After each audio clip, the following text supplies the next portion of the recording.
So வந்து as a உமனாக வந்து இந்த மேக்கப் ஆர்டிஸ்ட்டு இந்த பிரைடல் மேக்கப்லாம் போகும்போது எந்த அளவுக்கு ஸ்ட்ரகிள்ஸ் ஃபேஸ் பண்ணுறீங்க?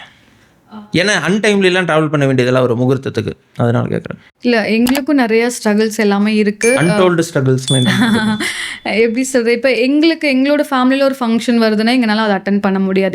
எந்த ஒரு ஃபங்க்ஷனுமே எங்களால் அட்டன் பண்ண அந்த முடியாது. டைமில் முகூர்த்த நாள் ஏன்னா எங்களுக்கான ஒர்க் வந்து முகூர்த்தம் டேட்ஸ் மட்டும் தான். ஏன்னா நாங்கள் அதை விட முடியாது இல்லைங்களா. எங்களுக்கு சில மந்த்து சில டேஸ் மட்டும்தான் இருக்கும். ஸோ அந்த மாதிரி வரும்போது எங்கள் சரௌண்டிங்ஸ் வர எந்த ஒரு ஈவெண்ட்டும் எங்களால் அட்டன் பண்ண முடியாது. இதே நாங்கள் அவுட் ஆஃப் ஸ்டேஷன்லாம் போயிட்டோம்னா எங்களால் கண்டிப்பாக அட்டன் பண்ண முடியாது. இன்னொன்று என்னென்னா, இப்போது அதை நாங்கள் சொன்ன மாதிரி எங்களுக்கு தூக்கம் இருக்காது, ஸ்லீப் வந்து எங்களுக்கு ரொம்பவே வந்து இருக்காது.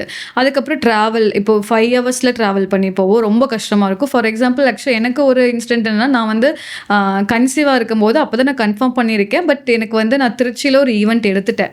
பட் நான் திருச்சி இது நாள் வரைக்கும் நான் போனதே கிடையாது. பட் அப்போ தான் நான் கன்ஃபார்ம் பண்ண வந்திருக்கேன். பட் லாங் ட்ராவல் எதுவுமே எடுக்கக்கூடாது அப்படின்னு. பட் எனக்கு என்ன பிரைட் என்ன புக் பண்ணிட்டாங்க லாஸ்ட் மினிட்ல. நம்ம வந்து யாரையுமே வந்து கஷ்டம் பாவம், ஏன்னா அவங்களோட பிக் டே இல்லையா, அவங்க அதை ஸ்பாயில் பண்ணக்கூடாது. ஸோ அப்போ திருச்சிக்கு போகிற 5 hours ட்ராவலிங்கிறது எனக்கு ரொம்ப பயமாக இருந்தது, ரொம்ப கஷ்டமாக இருந்தது. எப்படிடா போயிடுவோமா பண்ணிடுவோமா. பட் போகிற வழி எல்லாமே ஸ்டாப் பண்ணி கொஞ்சம் ரெஸ்ட் எடுத்து ஆமாம் ரொம்ப பயமாக இருந்தது. பட் அந்த டைமில் நம்மளுக்கு ஸ்லீப் கண்டிப்பாக ப்ராப்பராக வேணும், ஃபுட் ப்ராப்பராக வேணும், டைமுக்கு வேணும். ஸோ அது எல்லாமே வந்து நம்ம மேனேஜ் பண்ணுற மாதிரி இருக்கும். அது ஒரு டிஃபிகல்ட்டி இருக்கும் கண்டிப்பாக.